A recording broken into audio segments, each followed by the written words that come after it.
Break के बाद एक बार फिर से आप सभी का स्वागत है आयुर्वेद पर आधारित हमारे बेहद खास कार्यक्रम स्वस्थ विचार में। मैं हूं आपके साथ आपका साथी विकास।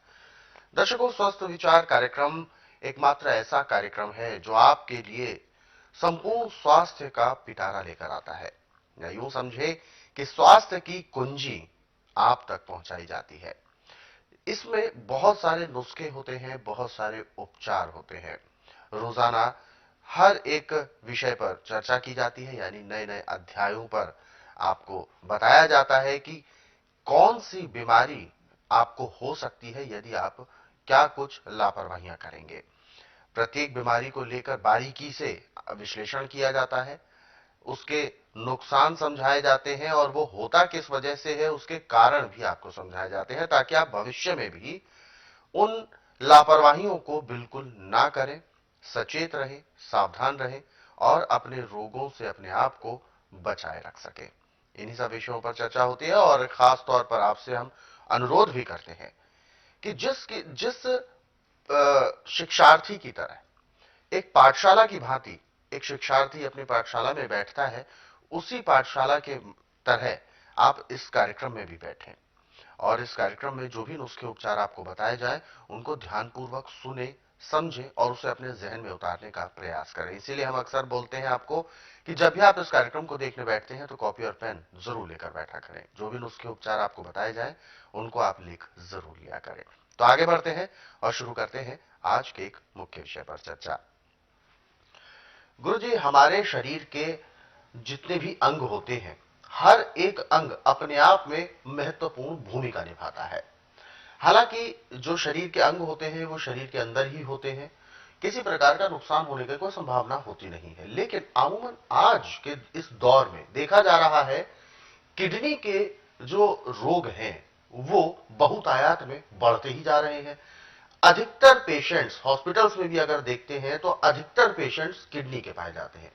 आखिर किडनी का इस तरीके से खराब होना, किडनी फेलियर होना किस तरह की निशानी होती है, किस तरीके के लक्षण होते हैं, क्या है आपका विचार इसमें?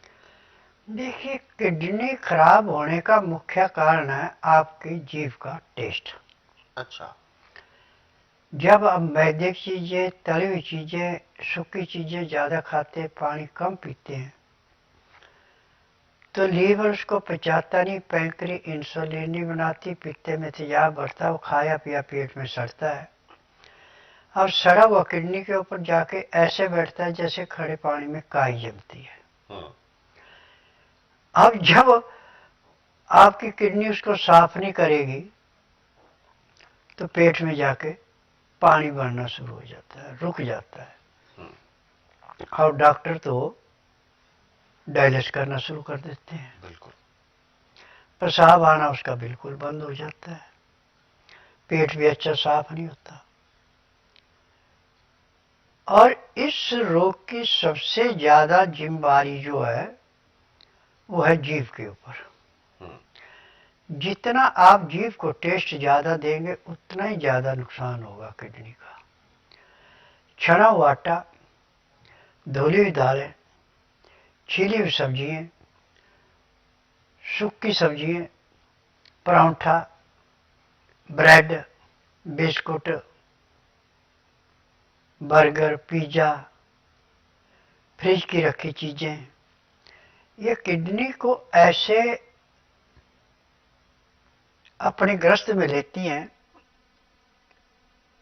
जैसे कीचड़ के अंदर कोई चीज फंस जाती है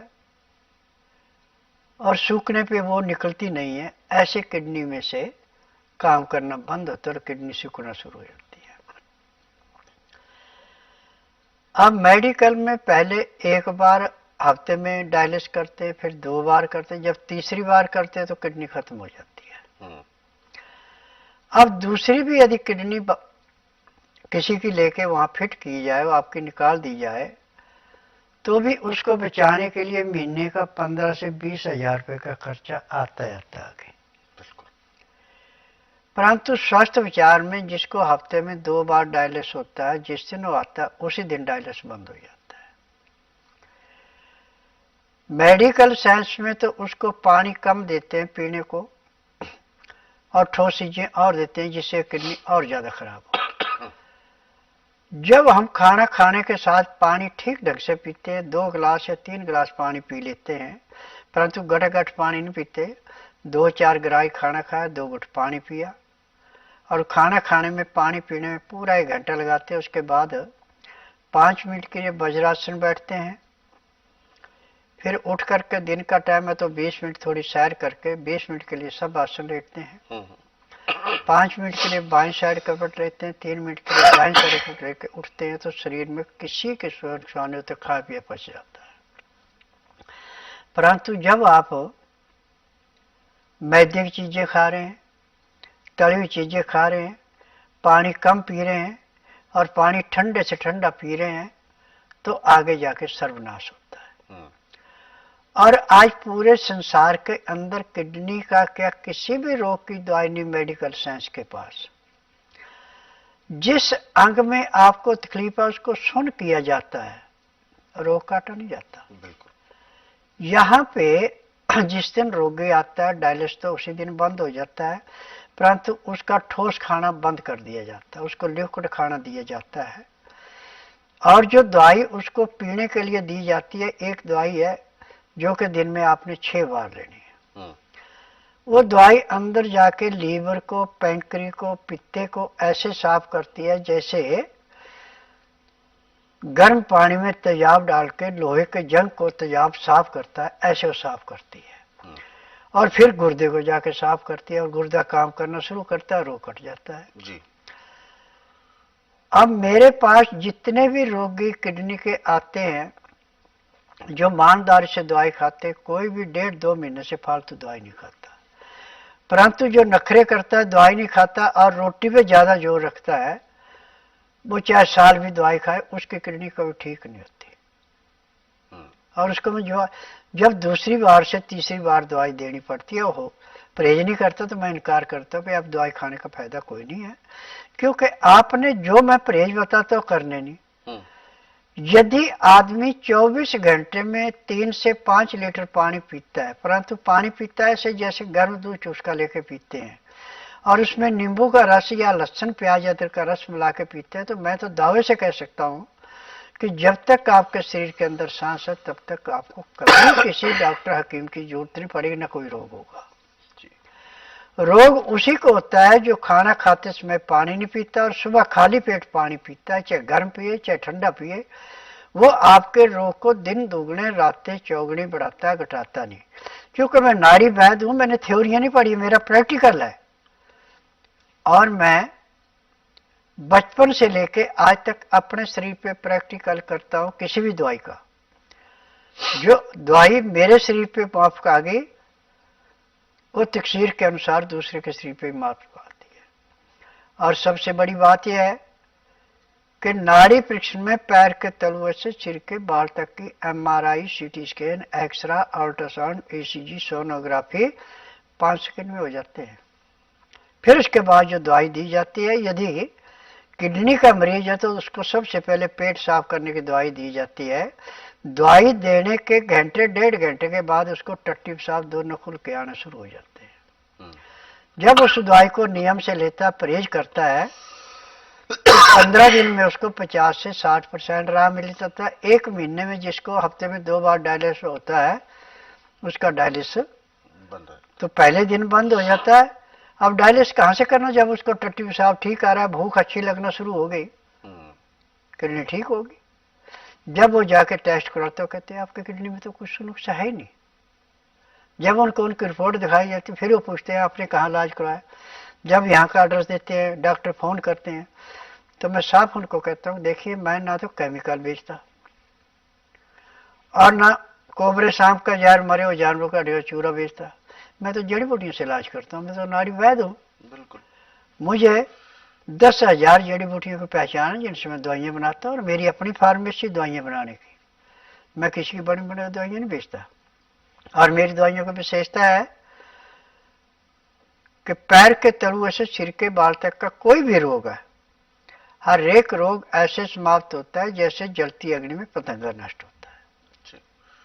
तो बिल्कुल आपकी जो समस्याएं होती हैं, जो परेशानियां होती हैं, इस कार्यक्रम में उनको भी सुना जाता है और उसके मुताबिक भी आपको जो संभव उपचार हो सकता है वो दिया जाता है। लेकिन जब रोग बढ़ा हुआ होता है, ज्यादा तकलीफ देह होता है और रोग शरीर में घर कर चुका होता है, तो ऐसे में औषधि उपचार ही उसका एकमात्र निदान होता है। और औषधि उपचार के लिए गुरुजी बताते हैं अक्सर कि जब भी रोगी अपने हर प्रकार के इलाज से, हर इलाज के बाद थक जाता है, तो फिर उसे स्वस्थ विचार आश्रम आने के लिए एक बार बोला जाता है, सुझाव दिया जाता है, ताकि वो अपने स्वस्थ विचार आश्रम में आकर अपने रोगों को ठीक कर सके।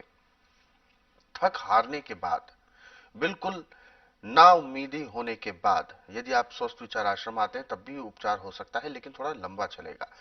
इससे अच्छा है कि जब आपका शुरुआती दौर का रोग हो, आप उसी दौरान स्वस्थ विचार आश्रम आकर अपने शुरू होते ही रोगों को जड़ से समाप्त कर लें, ताकि आगे आने वाले समय में आपको बहुत बड़ी परेशानी ना झेलनी पड़े। स्वस्थ विचार आश्रम से संबंधित कोई जानकारी आप लेना चाहते हैं, विस्तार से जानना चाहते हैं, तो आप हेल्पलाइन नंबर्स पर कॉल कर सकते हैं। नंबर आपके टीवी स्क्रीन पर है। सुबह 10 बजे से लेकर शाम 5 बजे के बीच में आप कॉल कर सकते हैं। आगे बढ़ते हैं कार्यक्रम में। जो दर्शक हमारे साथ जुड़े हुए हैं लाइन पर, आइए उनको शामिल करते हैं कार्यक्रम में। हेलो। हेलो सर, नमस्कार। क्या नाम है आपका? संचित नाम है। कहां से बात कर रहे हैं आप? मैं मुंबई से बात कर रहा हूँ। सवाल बताएं अपना। गुरुजी नमस्कार। नमस्कार बेटा। गुरुजी मेरे छोटे बच्चे 4 साल के, उनको सर्दी खांसी और बुखार है। जी, कब से है वो समस्या? 2 दिन। सर्दी खांसी जुकाम के बारे में पूछना चाह रहे हैं। बेटा आप ऐसा कीजिए, देखिए बुखार की दवाई एक नहीं अनेक दवाइयां हैं। अभी तो आप रात के लिए ऐसा कर ले, पहले पानी उबाल लो आप 1 गिलास, और नीचे उतार के जब उसका टेम्परेचर 15 से 18 डिग्री रह जाए, तो मोटी तुल्ली है लहसुन की तो 3 पीसें, छोटी है तो 5 पीस लें, और उस पानी में मिला के पीने में आधा घंटा लगाए, पीते पीते बुखार उतर जाएगा। 3-3 घंटे में आप इस चीज को दोहराते रहे 3 दिन तक लगातार, ना खांसी, ना जुकाम, ना नजला, ना बुखार, कुछ नहीं रहेगा। और जब आपको टाइम लगे तो बुधवार छोड़कर गुरुवार से लेकर मंगलवार के बीच में नाड़ी परीक्षण कराना। उससे पता लगे कि आपके लीवर में कौन सा इन्फेक्शन है जिसकी वजह से आपके खून के अंदर इन्फेक्शन है। बुखार जो होता है इन्फेक्शन की निशानी होती है। ये कोई भयंकर रोग नहीं माना जाता, परंतु यदि इसको ठीक ढंग से उपचार न किया जाए तो इससे फिर नाना प्रकार के रोग पैदा हो जाते हैं। जी,